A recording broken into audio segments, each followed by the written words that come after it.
Hi friends, welcome to our channel. Let's know it. நாம இன்னைக்கு நாட்டு கோழி பிரியாணி எப்படி பண்றதுங்கறத பார்க்கலாம். முதல்ல இது பண்றதுக்கு தேவையான இன்கிரிடியன்ட்ஸ் என்னெல்லாம் பார்த்தறலாம். 1 கிலோ அளவுக்கு நாட்டுக்கோழி எடுத்து வச்சிருக்கேன். 4 கப் அளவுக்கு பாஸ்மதி அரிசி எடுத்து வச்சிருக்கேன். இந்த பாஸ்மதி அரிசியை ஒரு வாஷ் பண்ணிட்டு 1/2 hour தண்ணியில ஊற வச்சு எடுத்துக்க போறோம். ஒரு 4 பெரிய வெங்காயம் இந்த மாதிரி நீல வாக்கில் ஸ்லைஸ் பண்ணி வச்சிருக்கேன். அது கூடவே 2 பச்சை மிளகாய் 2 கீறி வச்சிருக்கேன். 2 தக்காளி இதுவும் நீல வாக்கில் ஸ்லைஸ் பண்ணி வச்சிருக்கேன். அப்புறமா இது பார்த்தீங்கன்னா ஓல் கரம் மசாலாஸ். இதில் எல்லா கரம் மசாலாஸ் ஐட்டமுமே எடுத்து வச்சிருக்கேன். ஏலக்காய், சோம்பு, கிராம்பு, அப்புறமா மிளகு, பிரிஞ்சி இலை எல்லாமே எடுத்து வச்சிருக்கேன். இது பார்த்தீங்கன்னா 1 கப் அளவுக்கு தயிர் எடுத்து வச்சிருக்கேன். 1 கைப்பிடி அளவுக்கு புதினா, இஞ்சி பூண்டு ஒன்றும் பாதியமா இடிச்சு வச்சிருக்கேன்.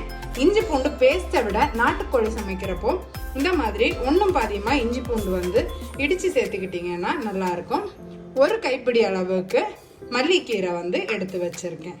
அப்புறமா மசாலா ஐட்டம்ஸ்னு பார்த்தீங்கன்னா 1 table spoon garam masala, 1/2 teaspoon ஜீரகம், 1/2 டீஸ்பூன் பெப்பர், 1/2 டீஸ்பூன் சோம்பு, 1/4 டீஸ்பூன் மஞ்சள் தூள், 2 டேபிள் ஸ்பூன் மிளகாத்தூள், 2 டேபிள் ஸ்பூன் தனியாத்தூள் இவ்வளவும் எடுத்து வச்சிருக்கோம். முதல்ல நாம இந்த சிக்கனை மேரினேட் பண்ணி ஒரு 1 மணி நேரம் ஊற வச்சிடலாம். இப்போ இந்த சிக்கன்ல நாம எடுத்து வச்சிருக்கிற தயிர் சேர்த்துக்கலாம்.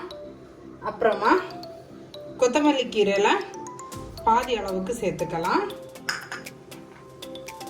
அதே மாதிரி ஒரு பாதி அளவுக்கு புதினா சேர்த்துக்கலாம். அப்புறமா நாம எடுத்து வச்சிருக்கிறோம் இல்லையா மசாலா ஐட்டம்ஸ், இந்த மசாலா ஐட்டம்ஸ் எல்லாத்தையுமே இந்த சிக்கன்ல சேர்த்துக்கலாம். அப்புறமா இஞ்சி பூண்டு பேஸ்ட்ல பாதி அளவுக்கு சேர்த்துக்க போறோம். பேலன்ஸ் இருக்கக்கூடிய பாதியை நாம பிரியாணி பண்றப்போ சேர்த்துக்கலாம். இப்போ இது எல்லாத்தையுமே ஒன்று சேர மிக்ஸ் பண்ணிடலாம்.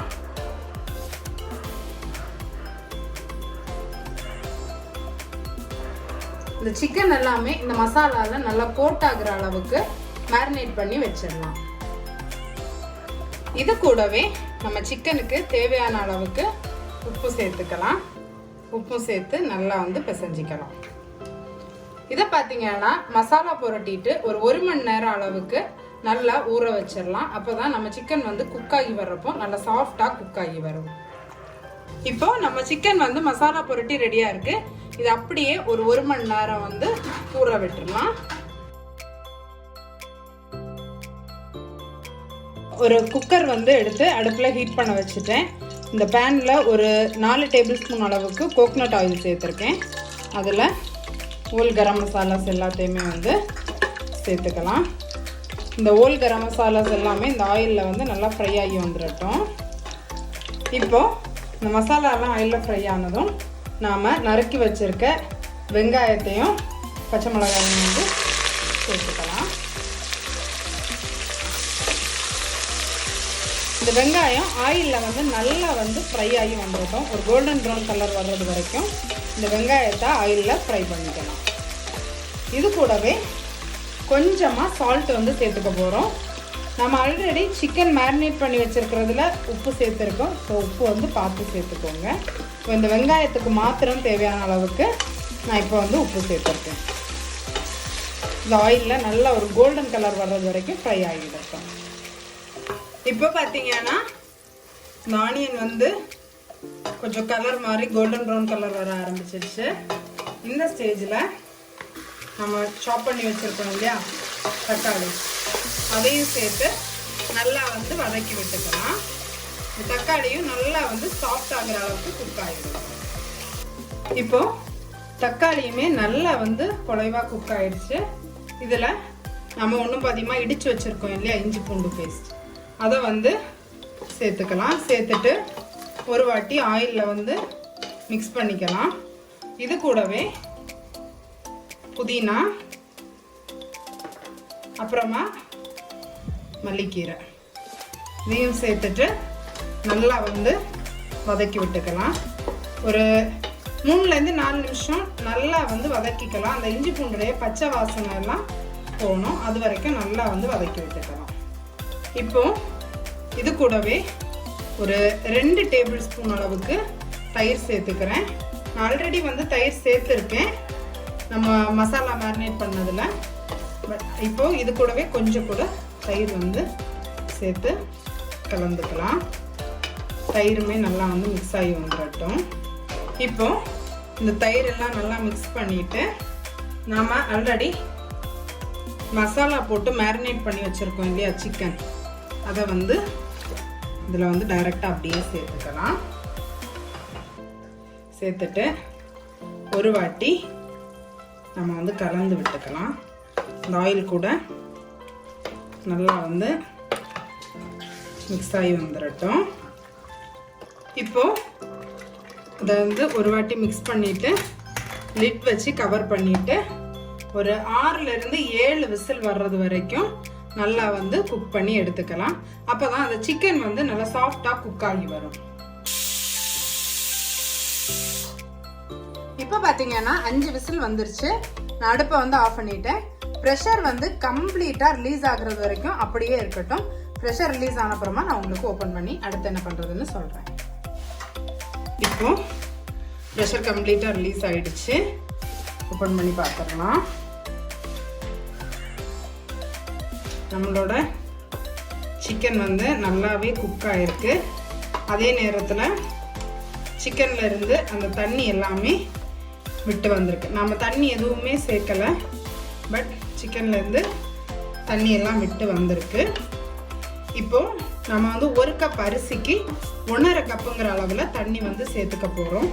இதில் கிட்டத்தட்ட ஒரு 1.5 கப் அளவுக்கு தண்ணி இருக்கும். ஸோ அதை கணக்கு பண்ணிவிட்டு பாக்கிக்குள்ள அளவுக்கு தண்ணி சேர்த்து கொதிக்க விட்டுறலாம். இப்போது இதில் பார்த்தீங்கன்னா ஒரு 4.5 கப் அளவுக்கு தண்ணி வந்து சேர்த்துக்கிறேன். நான் மொத்தம் 4 கப் அரிசி வந்து சேர்க்குறேன். 1 கப்புக்கு 1.5 கப்புங்கிற அளவில் தண்ணி சேர்த்துருக்கேன். ஆல்ரெடி நமக்கு வந்து சிக்கன்லேருந்து விட்டு வந்திருந்த தண்ணி ஒரு 1.5 கப் அளவுக்கு இருந்துச்சு. ஸோ பாக்கிக்கு வந்து 4.5 கப் அளவுக்கு தண்ணி சேர்த்துருக்கேன். இது நல்ல ஒரு கொதி வந்துடட்டும். இப்போ பார்த்தீங்கன்னா தண்ணி வந்து கொதி விட்டுருச்சு. இதில் நாம் ஊற வச்சுருந்தோம் இல்லையா பாஸ்மதி அரிசி, அதை வந்து சேர்த்துக்கலாம்.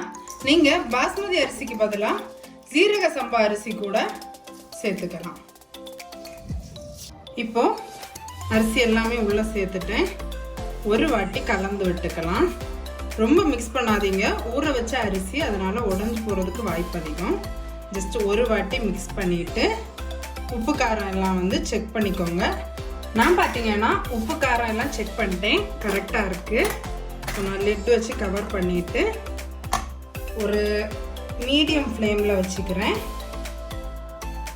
ஹை டு மீடியம் ஃப்ளேமில் வச்சு ஒரு விசில் வர்றது வரைக்கும் குக் பண்ணி எடுத்துக்க போகிறேன். ஒரு விசில் வந்த உடனே அடுப்பு ஆஃப் பண்ணிவிட்டு கம்ப்ளீட்டாக ப்ரெஷர் ரிலீஸ் ஆன அப்புறமா உங்களுக்கு ஓப்பன் பண்ணி காமிக்கிறேன். இப்போ பார்த்தீங்கன்னா ப்ரெஷர் கம்ப்ளீட்டாக ரிலீஸ் ஆகிடுச்சு. ஓப்பன் பண்ணிடலாம். பார்த்தீங்களா, உங்களோட பிரியாணி பார்த்தீங்கன்னா சூப்பராக குக் ஆகிருக்கு. அரிசி எல்லாமே பாருங்கள் ஒன்றோட ஒன்று ஒட்டாமல் உதிரி உதிரியாகவே வந்திருக்கு. இப்போ இதை வந்து சர்வ் பண்ணிடலாம். நம்மளோட சூப்பரான நாட்டுக்கோழி பிரியாணி ரெடியாக இருக்குது.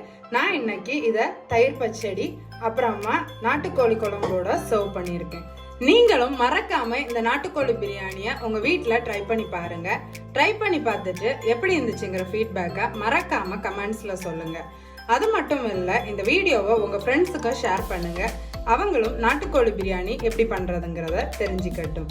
நம்மளோட சேனலுக்கு நீங்க இது வரைக்கும் சப்ஸ்கிரைப் பண்ணலைன்னா மறக்காம சப்ஸ்கிரைப் பண்ணிக்கோங்க. அப்பதான் நான் ரெகுலரா போஸ்ட் பண்ற வீடியோஸோட அப்டேட் உங்களுக்கு வரும். சீக்கிரமாவே இன்னொரு இன்ட்ரெஸ்டிங்கான ரெசிபியோட உங்களை மீட் பண்றேன். Bye friends, thank you.